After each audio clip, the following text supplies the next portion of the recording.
Ahora vamos a ver el desarrollo del monaquismo benedictino.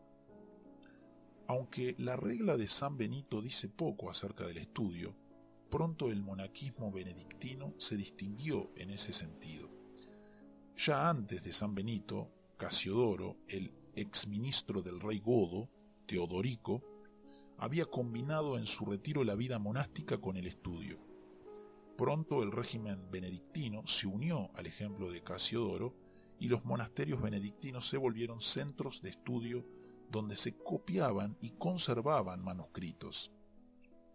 En cierto sentido, aunque no explícitamente, la regla apoyaba esa práctica, pues a fin de poder recitar los salmos y leer las escrituras en las horas de oración, era necesario que los monjes supieran leer y que el monasterio tuviese manuscritos.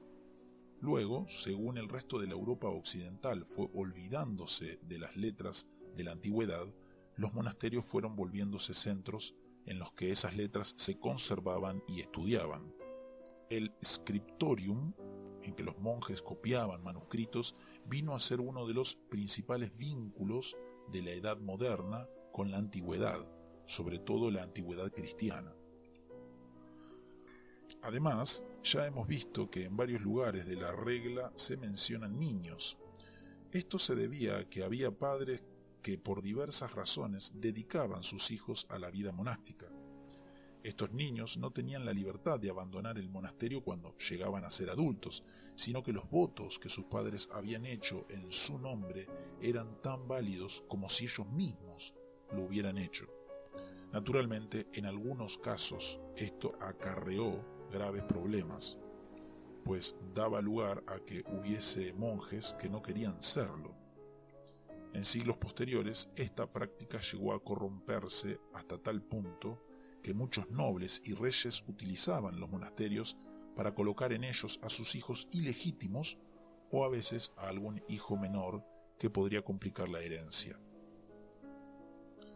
Por otra parte, esto también hizo que los monasterios se volvieran escuelas en las que estos niños, dedicados a la vida monástica, aprendieran sus primeras letras. Pronto las escuelas monásticas fueron prácticamente las únicas que hubo en Europa occidental y los monjes se volvieron los maestros de todo un continente. Si el impacto cultural del monaquismo benedictino es notable, no lo es menos su impacto económico. Los monjes benedictinos le devolvieron al trabajo la dignidad que había perdido entre las clases supuestamente más refinadas. Mientras los ricos pensaban que el trabajo físico debía quedar reservado para las clases bajas, que supuestamente eran ignorantes e incapaces de elevarse al nivel de los ricos, los monjes, muchos de ellos provenientes de familias ricas, le mostraron al mundo la posibilidad de combinar la más rigurosa vida religiosa e intelectual con el trabajo físico. En siglos posteriores, principalmente a partir del XVIII, los historiadores, filósofos, teólogos han tendido a despreciar el pensamiento que se produjo en aquellos antiguos monasterios benedictinos. Se dice que se trata de un pensamiento crudo, sin vuelos especulativos y carente de originalidad. Todo esto es cierto, pero también es cierto que se trata de un pensamiento con profundas raíces en la realidad humana, en el sudor y la tierra, que no pueden lograr los historiadores, teólogos y filósofos que no cultivan la tierra ni preparan sus propios alimentos. Además, los monjes benedictinos, en su dedicación a la agricultura, sembraron campos que habían quedado abandonados, talaron bosques y de mil maneras le dieron cierta medida de estabilidad a un continente continuamente sacudido por guerras y rumores de guerra. Cuando a consecuencia de esas guerras y de las migraciones en masa que las acompañaron, muchas gentes sufrieron hambre, fueron frecuentemente los monjes quienes pudieron alimentarles con los recursos de su propio trabajo. Por otra parte, el monaquismo benedictino vino a ser el brazo derecho en la obra misionera de la Iglesia medieval. Agustín, el misionero que logró la conversión del rey Ethelberto de Kent y que llegó a ser el primer arzobispo de Canterbury, era monje benedictino, y también lo eran los 39 monjes que lo acompañaron y los muchos que lo siguieron. Quizá el mejor ejemplo de la relación entre la expansión misionera y el monaquismo benedictino sea Bonifacio. Este era natural de Inglaterra, donde nació alrededor del año 680.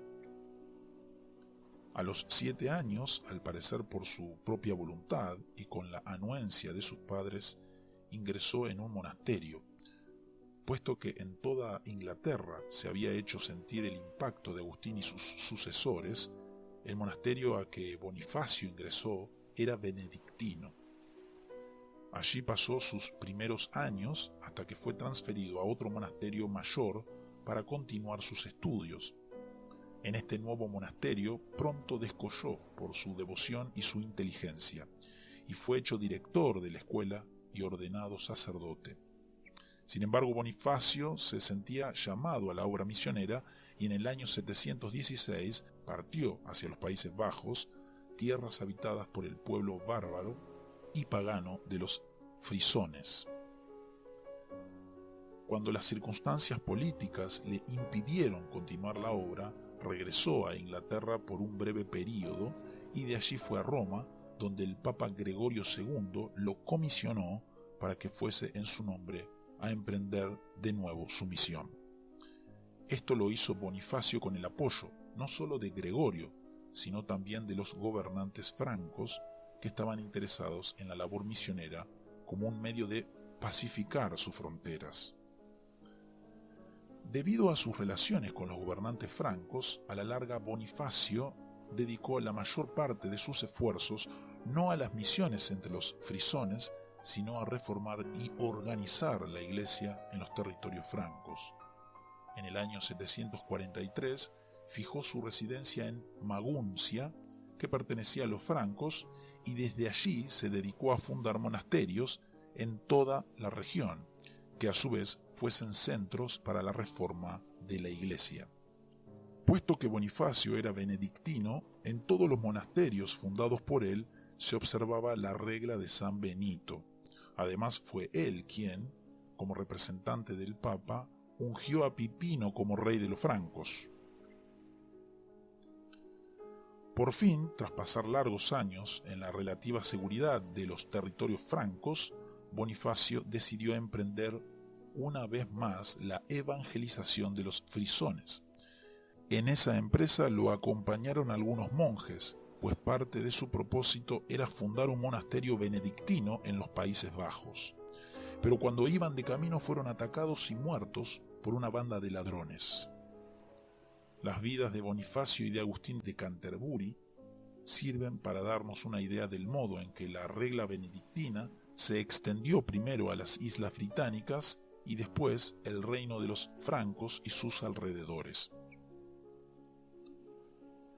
Si pudiéramos continuar aquí esta historia, veríamos cómo después penetró en España y otros territorios. Más adelante veremos cómo fue necesario reformar el movimiento repetidamente. Pero lo que aquí nos interesa es sencillamente mostrar cómo el monaquismo benedictino se extendió y su contribución al nuevo orden que nacía. Esa expansión del monaquismo benedictino se relacionó estrechamente con su alianza con el creciente poder papal. Según veremos próximamente, el papado fue el otro elemento de estabilidad en medio del desorden que siguió a las invasiones de los bárbaros. Y para llevar a cabo su tarea, el papado contó, ante todo, con el monaquismo benedictino. Esa alianza nació en medio de circunstancias al parecer tristes para los benedictinos. En el año 589, Montecassino, el monasterio fundado por San Benito, fue atacado y quemado por los lombardos. Los monjes se vieron obligados a huir a Roma. Allí hicieron fuerte impacto sobre Gregorio, quien al año siguiente sería elegido papa. Tan pronto como Gregorio ocupó esa posición, comenzó a hacer todo lo posible para fomentar el uso de la regla de San Benito.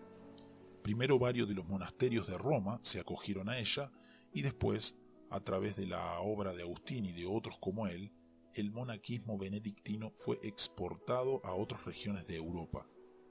La obra de Bonifacio es entonces continuación de la de Gregorio y Agustín.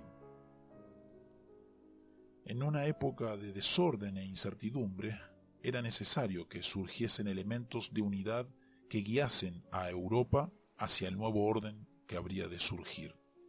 Esos elementos fueron el monaquismo benedictino y el papado. Puesto que hemos discutido los orígenes de ese monaquismo, hemos de dedicar la próxima a discutir el desarrollo del poder papal.